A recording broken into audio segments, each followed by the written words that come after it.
Mari kita berdoa. Damai sejahtera Allah yang melampaui segala akal akan memelihara hati dan pikiranmu dalam Kristus Yesus. Amin. Shalom, selamat pagi Bapak, Ibu, dan Saudara yang dikasihi oleh Tuhan. Pemberitaan firman Tuhan pada pagi hari ini terambil dari Injil Markus pasalnya yang ke-8, ayatnya yang ke-14 sampai dengan yang ke-16. Injil Markus pasalnya yang ke-8, ayatnya yang ke-14 sampai dengan yang ke-16. Demikianlah firman Tuhan. Kemudian ternyata murid-murid Yesus lupa membawa roti. Hanya sebuah saja yang ada pada mereka dalam perahu. Lalu Yesus memperingatkan mereka, katanya, "Berjaga-jagalah dan awaslah terhadap ragi orang Farisi dan ragi Herodes."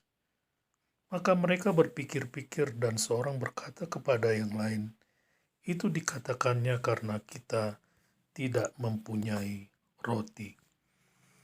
Demikian pembacaan firman Tuhan di pagi hari ini. Bapak, Ibu, dan saudara-saudara yang dikasihi oleh Tuhan, di dalam Alkitab istilah ragi sering digunakan sebagai metafora atau suatu perumpamaan di dalam menyampaikan satu kebenaran melaluinya.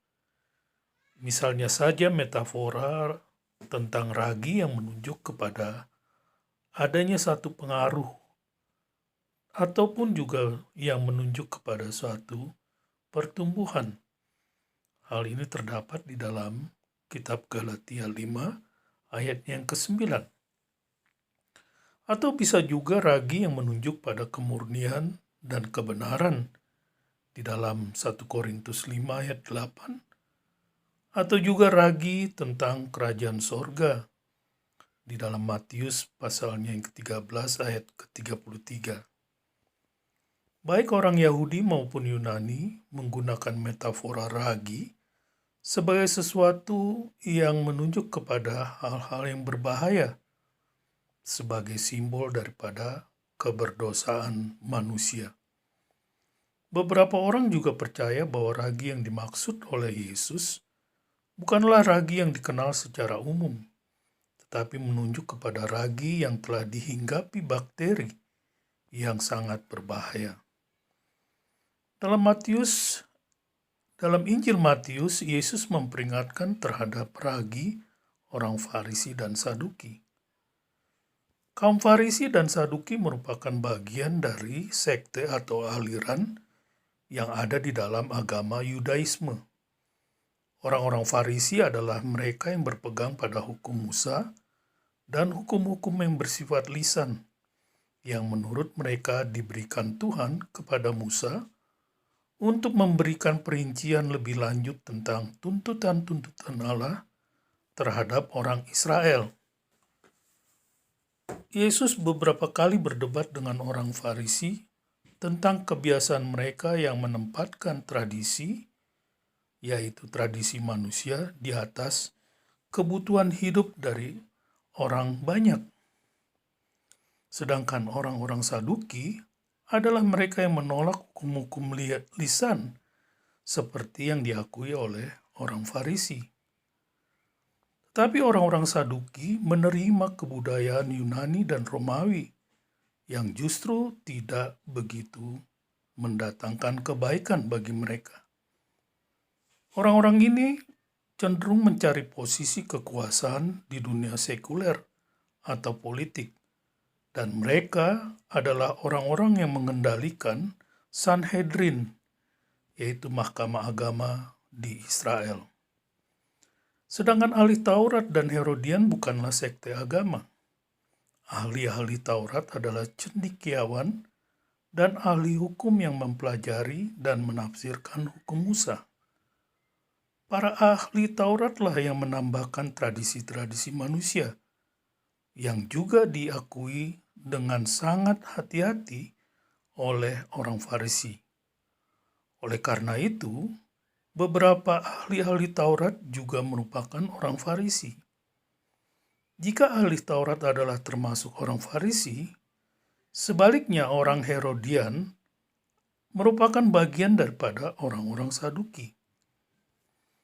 Para sarjana percaya bahwa mereka adalah partai politik yang mendukung Herodes Antipas, yaitu penguasa Galilea dan Perea, dan kekaisaran Romawi pada umumnya. Hanya satu hal yang dapat menyatukan orang Farisi, Saduki, ahli Taurat, dan Herodian, dan itu adalah ancaman yang Yesus berikan terhadap keseimbangan dari ajaran mereka. Orang-orang Farisi dan ahli-ahli Taurat membenci Yesus karena Yesus secara terang-terangan menolak tradisi-tradisi yang dimasukkan ke dalam hukum Allah. Oleh sebab itu, orang Saduki dan Herodian takut bahwa ajaran yang Yesus ajarkan akan membawa ketidakstabilan secara politis dan mereka akan kehilangan otoritas mereka.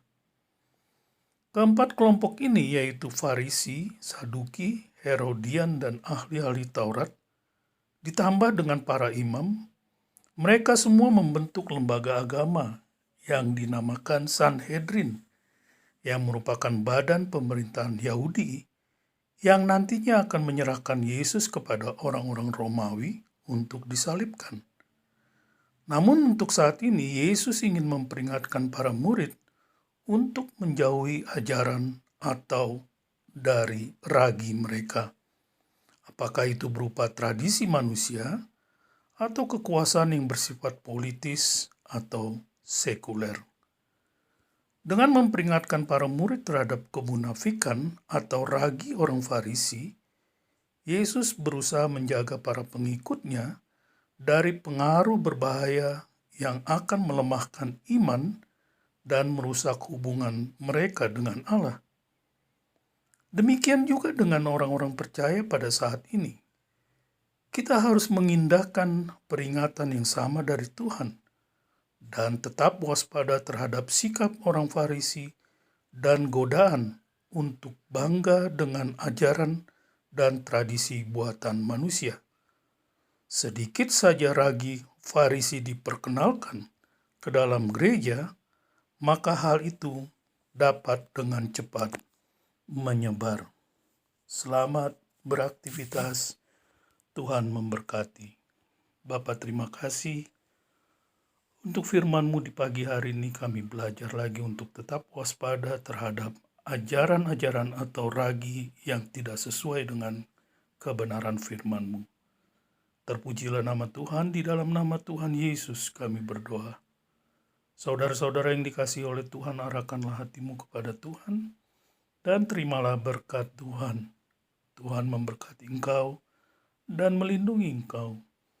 Tuhan menyinari engkau dengan wajah-Nya dan memberi engkau kasih karunia. Tuhan menghadapkan wajah-Nya kepadamu dan memberi engkau damai sejahtera. Amin. Shalom.